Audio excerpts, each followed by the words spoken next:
Hey everyone, in this video we will see how to fix Netflix not responding to remote, TV app, button lag and remote control fix.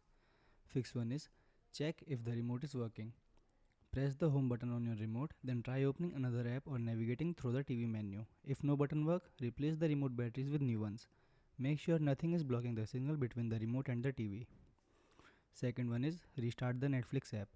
Press the home button on your TV remote, then close the Netflix app completely. Wait about 30 seconds, then open Netflix again and check if the remote responds.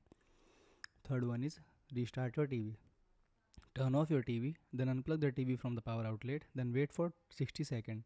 Plug the TV back in and turn it on. Open Netflix and test the remote.